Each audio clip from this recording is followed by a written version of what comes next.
Tukuletedde empozi ate olunaku olwaleero Mwami Kyagulanyi badde yogerako eri bannakibiina ate empozi olumaze okubeera nga ategeera date Kidwa alina okubeera nga anominatingibwa agenda kubeera nga abeera nominated ng'ennaku z'omwezi 22 gugenda kubeera lwakubiri olujja. Agamba nti after the nomination ku lwokubiri ng'ennaku z'omwezi 22 ayina rale Nateete era agamba nti nga Mwami Museveni bw'alina rale Kololo nange nokkuba eyange wali eri Nateete after the nomination. Eyo roadmap n'abeera ng'agikuba n'ebitundu ebyo tujja kubeera nga tubibategeeza butya bwagenda okubeera nga ate atambuzaamu campaigns ze. Ng'atambuzamu campaigns ze zatandise mpola mu Kampowoze newankubadde official date batete najja naye kigenda kubeera nga ate oboolyawo kitandika bulungi nnyo. Bino nno abyogedde nga mukambwemu abyogedde nga mukambwemu era wano walumbidde mpozi ate munne Nobert Mao wa DP ng'amwanukula ng'amugamba nti ebyo by'ogamba kubanga Nobert Mao nabawaddeko olunaku lwabadde lwajjo yagambye nti okukyusa obukulembeze bw'eggwanga lyattu Uganda tebugenda kubeerawo na kalulu. Kitegeeza waliwo ensonga engeri endala y'okukyusamu obukulembeze buno nga si na kalulu ye tetukimanyi nti akalulu yenkola yokka eri ya demokrasiya. Yenkola yokka ya demokrasiya omuntu gy'asobola okukyusizaamu oboolyawo obuyinza n'abeera nga ate oboolyawo nga tayiye musaayi takoze kutya ng'ayise mu kalulu na kulonda. Bw'agamba nti obukulembeze buno tebugenda kukyusibwa na kalulu gwoba otegeramu ki? Abantu bagenda kugamba nti either bagenda kukwata muhozi bamutuuze ku ntebe abanaagaana babakube kibooko baana amasasi, omulala agenda kugamba nti bagenda kuwamba buwambi buyinza, omulala akugambe nti nedda tebijja kubaawo byombi bayinza okukozesa enkola endala. Kati nno wanamwanukudde n'amugamba tukugamba kino gwe so-called Mao or the so-called DP Democratic Party yet you don't believe in democracy. N'amugamba ibyo mugamba nti mugenda ku silencinga buli aleekaana tewali gwe mugenda ku silencinga. N'agamba nze Bobi Wine mujja ku silencinga nga ndi mu ntaana yange. I will only be silent in my own grave, but bwe naba nga nkyali mulamu nja kubaleekaanira, nja kubawogganira, nja kwogera buli kimu kye nina okwogera. Wano nno walabulidde bannakibiina kya NUP abali nnyeno neno abali aganaga ne bannabufuzi bonna abali mu bannaabo olukwe nti abagamba mu history repeats itself Basiru. It is only the fools that repeat history, but history does not repeat itself. Ndowooza statement entuufu. Nti ebyafaayo tebyeddingana. Okujjako abo Abasiru be basobola okudda mu byafaayo. Ndowooza nkifunudde bulungi nnyo. Abadde mukambwe mukko bino byogerere ku kitebe wali eri mpozi ate ekavule. Ku kavule wayogeredde ensonga ezo zonna n'abeera nga mpozi ate azikwasaganya mu mpolampola bwatu. Kale ne tweyongera mpozi ate n'amawulire amalala oboolyawo agafulumya olunaku olwaleero. Olunaku lwajjo omutegesi w'ebivulu Nobert Mao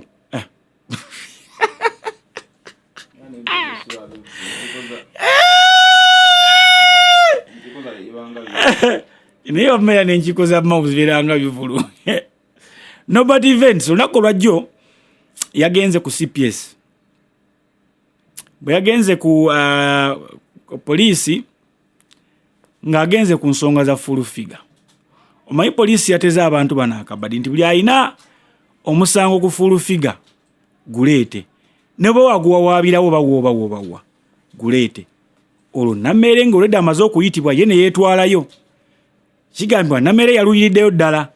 Mu kuluyirayo ddala ne bano bagamba katujje.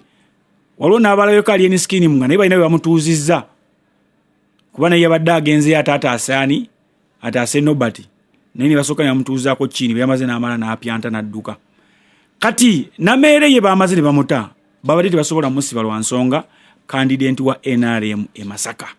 Yabadde tasobola kusibibwa kubeera nti ate abeerezaayo ebbanga lyonna babadde balina okuwa order from above.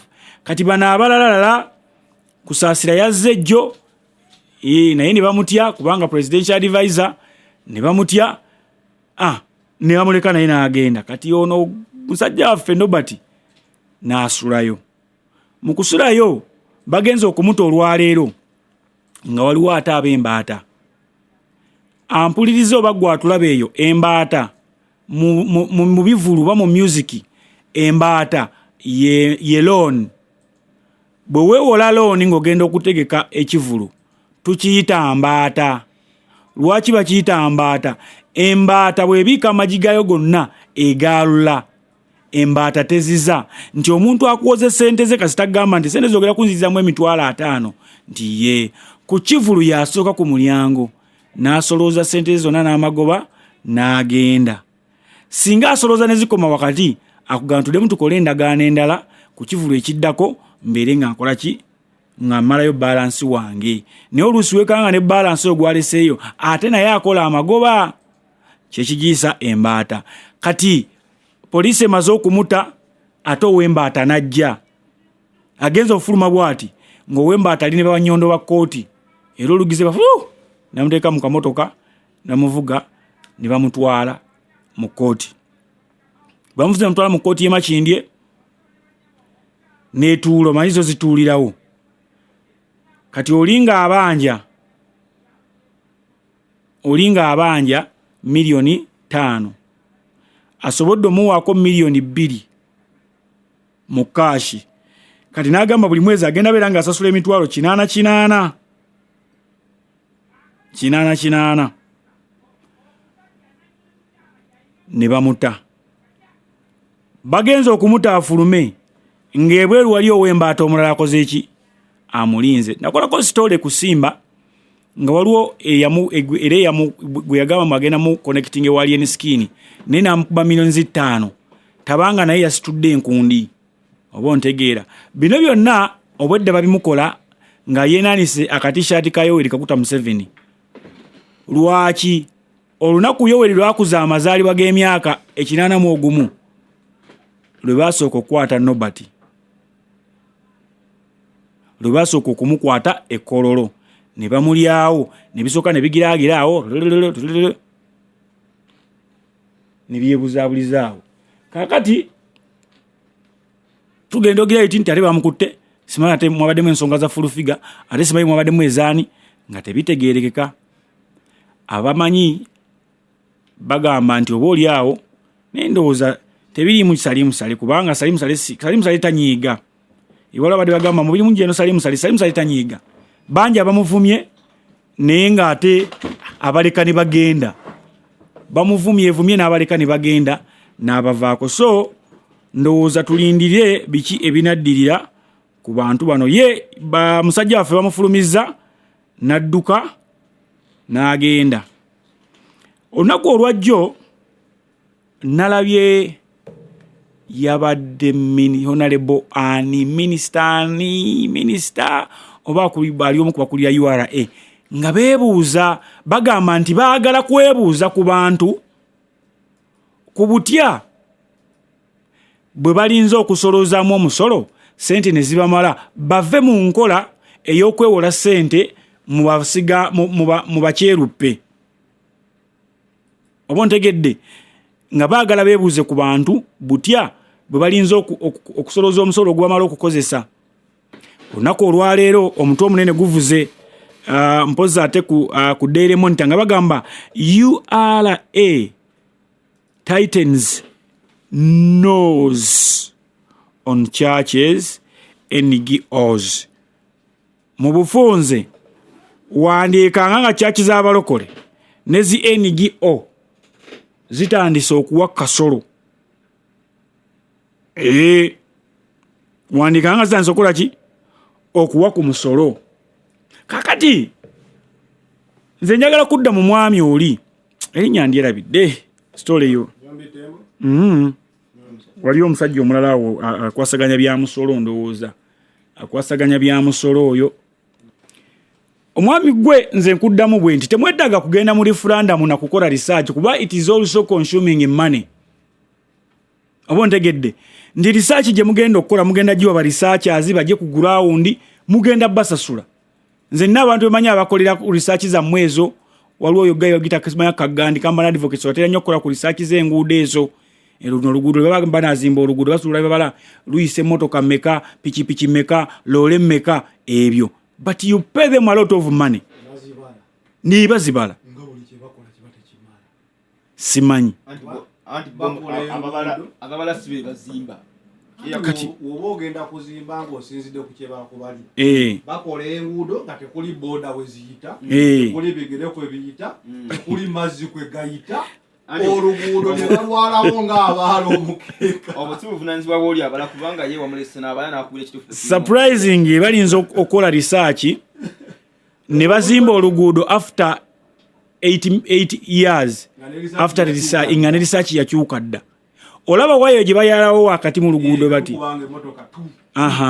kati eyo waya etera kupima buzito nti emmotoka eziyita kuno ziba zitise ttani mmeka obuzito bwe bukuwa ebika by'emmotoka loole bweyitawo loole ezitera okukozesa oluguudo luno ziba zitise ttani mmeka then ne babala pikipiki eziyitawo obuzito bwazo buli mmeka kati ne bagattako ne baana bajja bataalinga ogwo omulimu nagukolako otuula bakuwa foomu eriko ekifaananyi akabokisi akamu kaliko loole akalala kaliko baasi takisi motoka ntono ne pikipiki n'obugaali kati ogenda otaalinga bwe ziwera 5 ng'osiba akanywa pikipiki 5 ng'osiba akanywa pikipiki 5 ng'osiba akanywa muzimu kati ate nno ogukola muswikinga bw'oba oli wakukera ku makya ng'ogenda kukola day shift ku ssaawa 11 olina okubeera ng'oli ku luguudo n'okola paka essaawa ennungi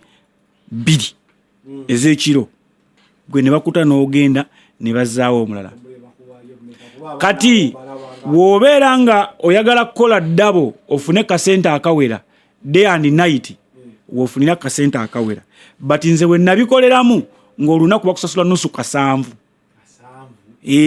kati kitegeeza olina kukola kiro na misana ofune ku sente eziwera mulinza okukola for a week oba omwezi oba okitegeera omwana oyo tanywa wadde ku tuzzi talya ku mmere neragane zekugabe mu busingo ko bomwa lewe ntuwa ku mulimu saa mukaga ntalinga bajaji zange eziyanya gendo ziba okitegeera so kati bye babala bibaayo lwa nsonga nagukolako bo tebatagetinga nero ayinako kasenta banoonya abaana bano nakafuluma mu masomero sinafuna mulimu talina nnyo buvunaanyizibwa ng'akasanvu kamumala kati simanye essaawa zino bali ku sente mmeka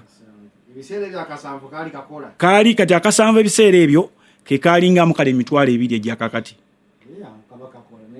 gye gyalingaamu emitwalo 2 gyalingaamu emitwalo 2 ne kati wale yange nti mwagala mukole research mwebuuze ku bantu nti tukoze tutya okusolooza emisolo oba kiki kye tuba twongera okusoloozaako emisolo bannaye mwagala abantu mubasolooze ne sekisi ekibalina osooka okusoloozaako omusolo kwe kujjawo obubbi kuba eziriwo zimbalira ddala nero nze mbagamba bwe nti kwata parliament gijjeeko ssente zeefuna gamba nti MP afuna miliyoni 3 tugende mu bakansala bano bagambe nti ofuna emitwalo 5 ezo zonna ssente ziddeyo zikole ebintu ezirina okukola kati ogende mu baminisita bano minisita mwongereko akakadde kale kamu afune miliyoni 4 omwezi afune miliyoni 4 omwezi presidenti mujjeeko naye ssente yagamba afuna miliyoni 3 muwa akakadde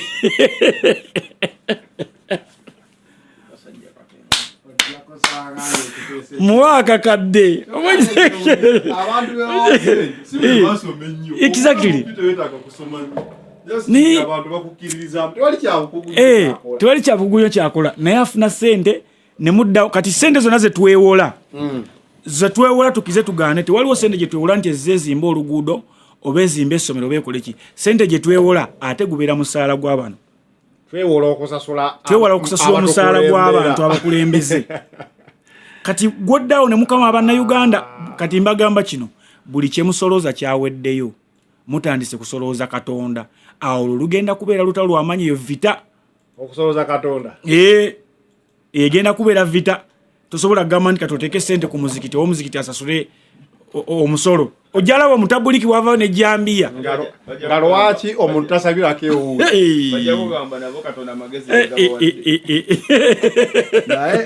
katonda we yabadde aga amagezi yateeseza bulungi tusolooze bannaddiini banno tusolooze ebifo ebyesinzizo amasomero tegaba musolo amasomero gaba omusolo tegasomesa abaana b'eggwanga kati waki agasabisa abantu b'eggwanga tegaba musolo bannaddiini batukuba bukubi ndobo bowa musolo nze mbabuulidde waliwo abantu abamu bagenda kusolooza omutabuliki omuzikiti gw'omutabuliki ogusolooze kati abasamize ogendawo ne bakusindikira zikifaalo abasamize sebo bawa license bawa omusolo bawa license ne tuweesa jjajja Nalubaale omusolo Yesu Kristo n'agenda nga ayinaayina diri ddwaliro sebo liri ddwaliro essabo sabiro si ddwaliro eddwaliro lyawukana si bwe kiri essabo sabiro bagendayo kusaba omuntu wajja nagamba nsaba ofuna sente oba omujanjabi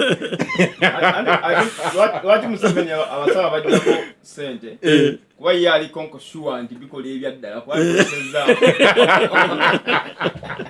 abikozesezzaako naye lumu yaliko lumu ku spiki n'agamba bannayuganda kati nange nabategeera mwina irizi naye nange situlle yakebera munalabanga abaana bamuleetera yakwata mumweso no omusajja oyo kyayogera si kikyamu kalewule kankulage pulezidenti eyasibye abantu pulezidenti yabadde wa Namibia wuno Zambia jails 2 men under the Witchcraft Act for using charms including a live chameleon in a failed plot against the president. Abazambia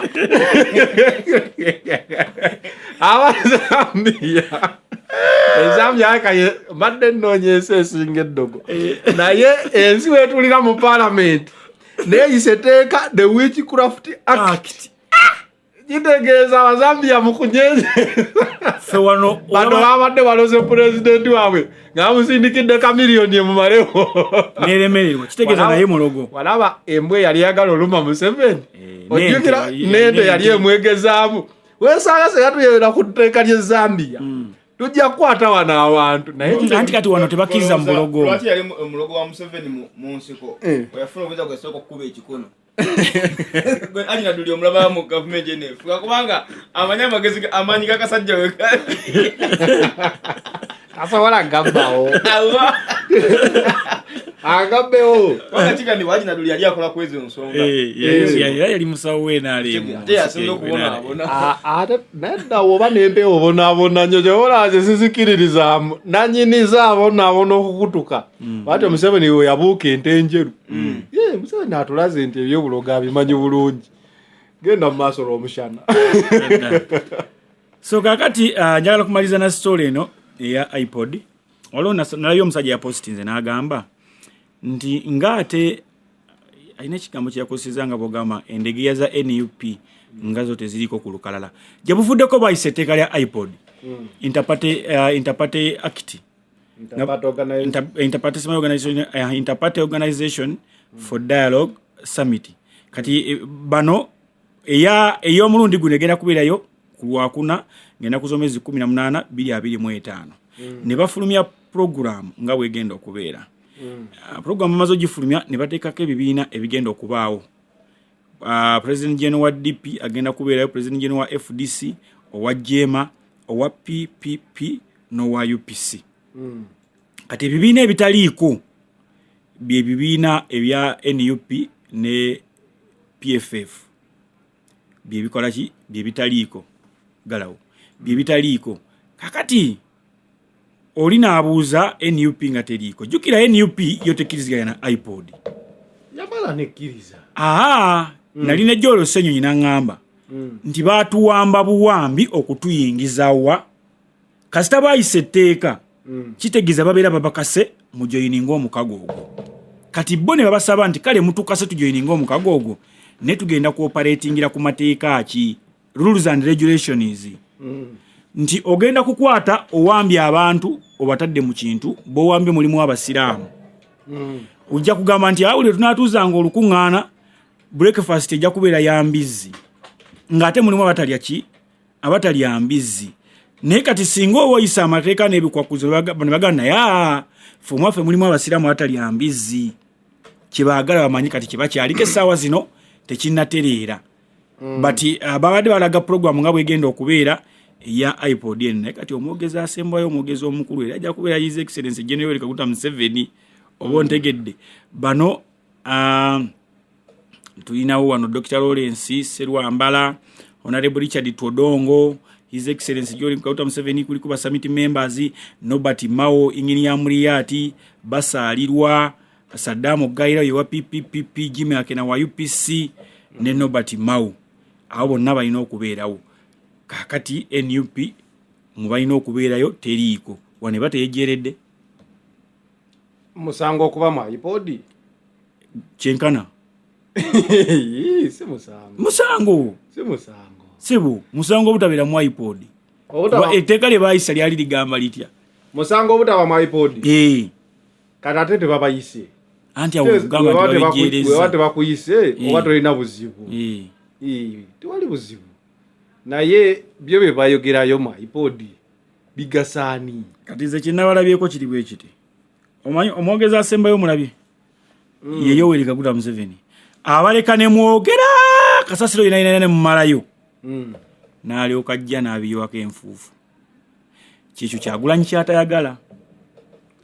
Nti Kyagulanyi bw'anaabeerayo oba omuntu yenna n'abagenze NUP ajja genda akube onajje amulireko entungo.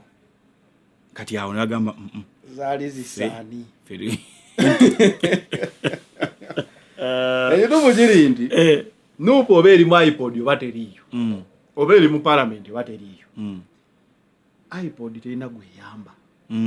Because iPod yateekebwawo for starters yali NGO eyasuubira nti President Museveni waliweza ebisanja waliweza emyaka 75 ajja kuba retiringa. So papa si iPod yali yakuŋŋaanya bakulembeze banjawulo ab'ebyobufuzi bakiriziganye batya wanaabeerawo smooth handover of power. Ekitaafuuka ekyagaana kitegeeza na iPod omugaso gwayo teguliiwo. Kati kyonna kye banaayisa mu iPod kikomaawo bakikolera. Oli waakola emmotoka n'agamba emmotoka eno ngikoze ya kutwala migugu. Emmotoka neebeerawo. Emigugu ne gitajja. Oli n'agamba kanjizanyiremu ngigenderemu e Kampala eba tokoze mugaso gwayo. Kitegeeza result ziba 0. Kati iPod oba weeri oba teriiwo oba parliament weeri oba teriiwo ffe bannayuganda weetuli tugenda kulonda. Naye omusajja yagambye tewakategedde akamawu negolabika obaddewa mukulu Mawu namuwulidde agamba kankakubira abantu bakawulire bulembeze. Uganda, there are now 2 political blocks. There is one block has NRM, has DP, that group has UPC, that group has FDC, that group has DF. You can call it a group of 5. I am the one telling you. That is a big block, and it is the biggest block. You will have President Museveni, you will have Nobert Mao, you will have Mpuga seated there, you will have Nandala Mafabi, you will have Jimmy Akena, probably you will have Bidandi Sali's group, it will probably have Asuman Basalirwa, you will also have MK and his group also there. Forget about the Bubadi. In the Bubadi, people talk on TV, but now me, I'm telling you that that's a group of 5. Now, the other group that does not believe in cooperation, we call them regime change fundamentalists. We call them the Agende group. That group is very poisonous. They have Busagwa. And there's need to remove the poison from their politics. Because the poison in their politics means they cannot be trusted with power. Power is not for everyone. That's why I said the transition will not be based on elections. These things are already happening. in the rooms which matter. And those rooms are not Kyekyo Kyagulanyi kyamuzeemu. Kyagulanyi amuzeemu n'amugamba nti mumukolera Museveni. Bw'ogamba nga gwe nanyini kibiina kya Democratic Party n'ogamba nti obuyinza tebugenda kyusibwa na kalulu, kitegeeza tokkiriza mu kiki mu democracy.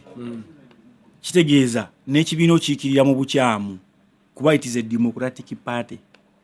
Akasiza okunsanyusa otegedde lwaki Mpuuga yali ayagala okuwamba Nuupu nti ne DF etali ndino egezeko mu kalulu nereeta omuntu bagibala nti weeri wali kati ekyo nekisitegedde ye ayagala nga bebegasse group of 5 ayagala ne bana babiri NUP ne PFF babegatteko baleete president omu Museveni kati ani abagenda okuvuganya yagamba abo abataana abo be bagenda okuteesa ani agenda okukwata entebe after Museveni eyo babirimbanga bali bajjajjaffe bana bavubuka balaba kati what big group is there in Jema? Then namana agamba what big group is there in game changing happening in rooms bali mu rooms bateesa yo jeri bajogerako naye nze kyenkakasa bannansi be basalawani abafuga